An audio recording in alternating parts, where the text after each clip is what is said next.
औज़ुबिल्लाहिमिनश्शैतानिर्रजीम बिस्मिल्लाहिर्रहमानिर्रहीम। International admission services में खुश आमदीद।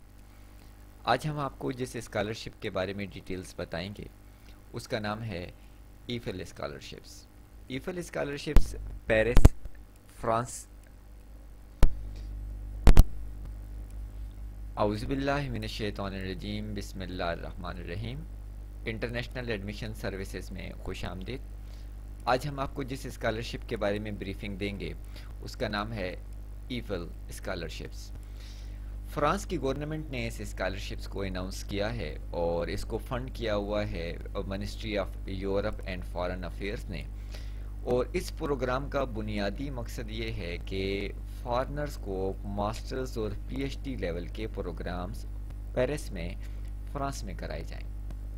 और ये फुल्ली फंडेड स्कॉलरशिप है।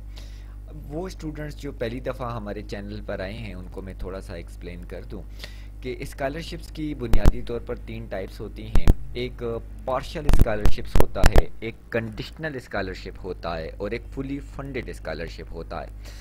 पार्शियल स्कॉलरशिप ये होता है कि फ़ीस का कुछ हिस्सा आपको माफ़ कर दिया जाता है, जिसे पाकिस्तान में डिस्काउंट्स भी कहा जाता है। दूसरा कंडीशनल स्कॉलरशिप ये होता है कि अगर आपने 3.2 जीपीए मेंटेन रखा तो आपको स्कॉलरशिप मिलेगा। अगर आपका पेपर फेल हो गया तो स्कॉलरशिप डिस्कार्ड हो जाएगा। अगर आपके मार्क्स कम हो गए, आपकी अटेंडेंस शार्ट हो गई, तो ये चीज़ें आपकी स्कॉलरशिप को मुतासिर करती हैं। जबकि ये जो फुली फंडेड स्कॉलरशिप होता है इसमें गवर्नमेंट जो है वो आपको फाइनेंस करती है, पढ़ने के लिए आपको पेमेंट कराती है। इनका आपकी एकेडमिक अचीवमेंट के साथ कोई ताल्लुक नहीं होता। वंस आपको स्कॉलरशिप ग्रांट हो जाए तो आपने ये प्रोग्राम इस टेन्योर के अंदर अंदर कंप्लीट करना होता है। 9 जनवरी 2021 इसकी डेडलाइन है। 1 यहाँ पर मुझसे मिस हो गया है, लेकिन 9 जनवरी 2021 इसकी डेडलाइन है। स्कॉलरशिप का ड्यूरेशन क्या है? मास्टर्स के पहले लेवल के जो प्रोग्राम्स हैं वो 12 महीने का है, यानी कि 1 साल में वो मास्टर्स आपको कराएंगे। मास्टर्स विद स्पेशलाइजेशन जो है वो 2 साल का प्रोग्राम है और पीएचडी 3 साल का प्रोग्राम है। मास्टर्स लेवल के जो स्टूडेंट्स हैं उनको कितने फाइनेंस दिया जाएगा? उनको मंथली अलाउंस जो दिया जाएगा वो 1031 यूरो है। Monthly step and pocket money जो उनको मिलेगा वो 150 यूरो है।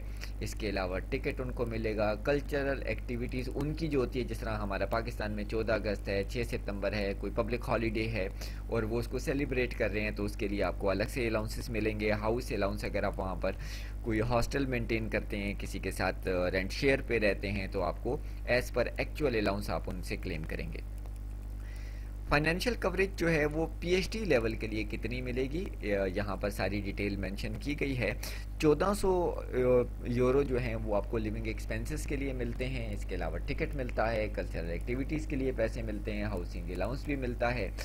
किन किन एरियाज़ में आप स्कॉलरशिप्स के लिए अप्लाई कर सकते हैं, एक बहुत बड़ी सी लिस्ट है। और हमारे पाकिस्तानी जो स्टूडेंट्स हैं उनकी मेजॉरिटी जो है वो इसमें लाए होती है। मिसाल के तौर पर इंजीनियरिंग इसमें हमारे स्टूडेंट्स करते हैं, इन्वायरमेंटल साइंसेस में स्टूडेंट्स जाते हैं, मैनेजमेंट साइंसेस में जाते हैं, इकनॉमिक्स में जाते हैं, पॉलिटिकल साइंसेस में होते हैं। तो ये सारी फील्ड्स यहाँ पर ऑलरेडी अवेलेबल हैं।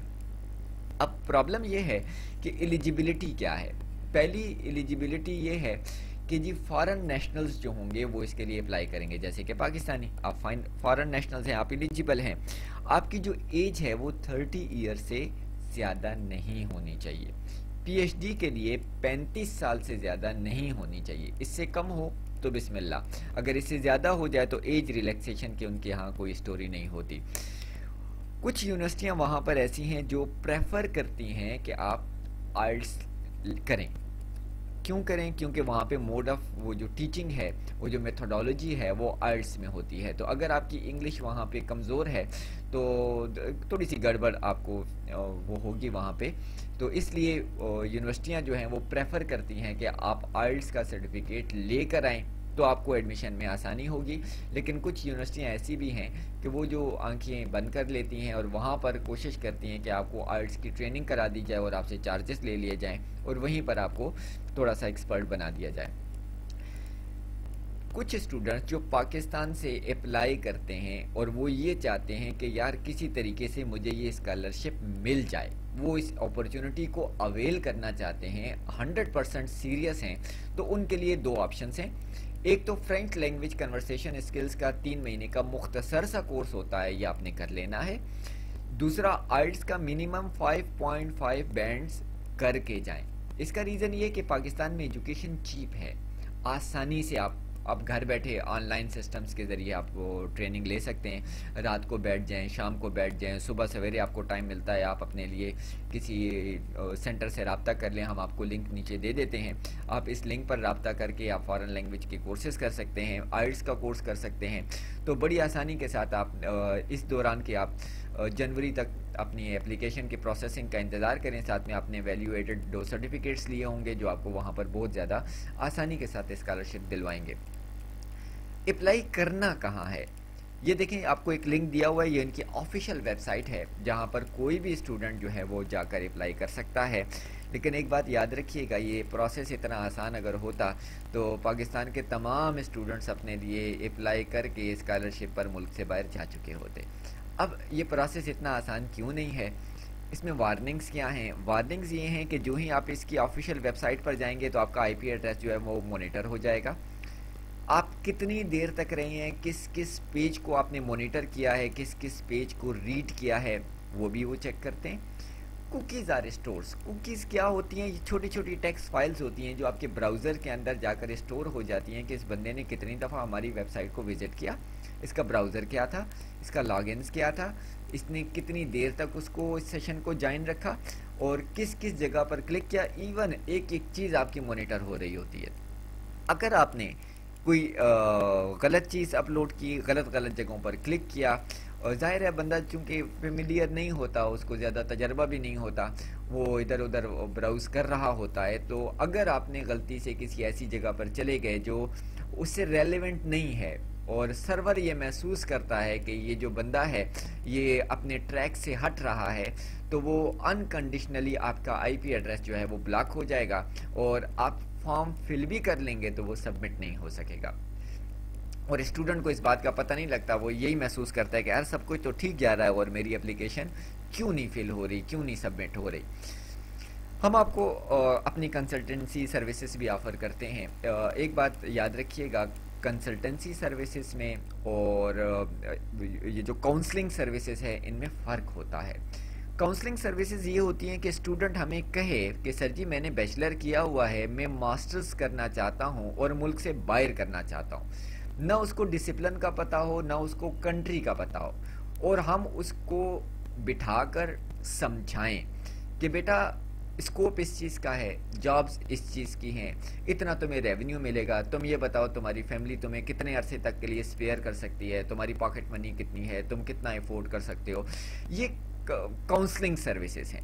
काउंसलिंग सर्विसेज के चार्जेस अलग होते हैं, उसके लिए एक पूरा क्वेश्चनेयर स्टूडेंट ने फिल करना होता है, उसके एप्टीट्यूड के मुताबिक उसको एक फील्ड रिकमेंड की जाती है, कंपलसरी नहीं होती, लेकिन मशवरे से जो काम किया जाता है वो हमेशा ठीक जगह पे जाता है।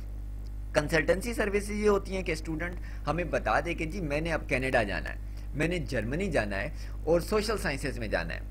तो अब वो जब एक चीज़ डिसाइड कर देता है और हमें कहता है कि भाई मेरे पास तो टाइम नहीं है, ये मेरे डॉक्यूमेंट हैं और डॉक्यूमेंट की बुनियाद पर मुझे आगे आप प्रोसेस कर दें, तो सबसे पहला काम ये होता है कि डॉक्यूमेंट की स्क्रूटनी की जाती है। हमारे पाकिस्तान में लोगों को शौक होता है दर्जन से ज़्यादा सर्टिफिकेट्स कर लेने का। एक बात याद रखिएगा, फॉरेन कंट्रीज़ में जितने मिनिमम सर्टिफिकेट्स आप शो करेंगे उतनी आपकी वर्थ ज़्यादा होगी। क्यों?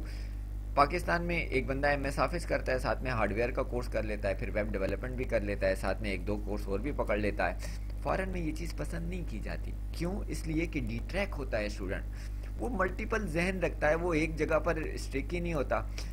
फॉरेन में उस स्टूडेंट को प्रेफर किया जाता है जो एक ट्रैक को पकड़ता है और एंड तक उसी को पहुंचाता है। इसका मतलब ये हुआ कि मल्टीपल डॉक्यूमेंट जब आप सबमिट करेंगे किसी स्कॉलरशिप के लिए और उसमें आपने वो जिसे हम आम अल्फाज में कहते हैं अबैयाँ तबैयाँ आपने मारी हुई हैं, तो आपका जो डॉक्यूमेंट है वो आपकी रिजेक्शन का बायस बनेगा। हालांकि आपके पास डॉक्यूमेंट्स बहुत होंगे, तो आपने किस स्कॉलरशिप के लिए कौन सा डॉक्यूमेंट प्रेजेंट करना है और किसको अवॉइड करना है, ये हम आपको बताते हैं। फिर असेसमेंट और इवैल्यूएशन ऑफ सक्सेस स्कोर होता है। पहले हम आपकी असेसमेंट कर लेते हैं कि बेटा आपका सक्सेस स्कोर इतना होगा, आया आप ये अवेल कर भी सकते हैं कि नहीं। एप्लीकेशन फिलिंग और प्रोसेसिंग आपके लिए कर दी जाती है। फिर उसके बाद वीज़ा को प्रोसेस करने के लिए आपको असिस्ट किया जाता है। इन केस खुदा न खास्ता अगर आपकी रिजेक्शन हो जाती है तो अपील प्रोसेसिंग की सारी सर्विसेज भी हम आपको प्रोवाइड करते हैं। टिकटिंग और कौन सा रूट आपके लिए बेहतर होगा, किस तरीके से आप जाएंगे, वहाँ पर कौन आपको अटेंड करेगा, यूनिवर्सिटी तक कौन पहुँचाएगा, ये सारी सर्विसेज हम आपको ऑफ़र करते हैं। इन सर्विसेज के चार्जेस क्या हैं और आप इन सर्विसेज को कैसे अवेल कर सकते हैं, यहाँ पर आपको नंबर गिवन है। कामरान साहब से रब्ता कीजिएगा, व्हाट्सएप उनका 24 घंटे ऑन होता है। हमारी वेबसाइट को विज़िट कीजिएगा, यहाँ पर आपको सारी डिटेल मिल जाएगी। थैंक यू वेरी मच, बहुत शुक्रिया बेटा, अल्लाह आपको कामयाब करे, शुक्रिया।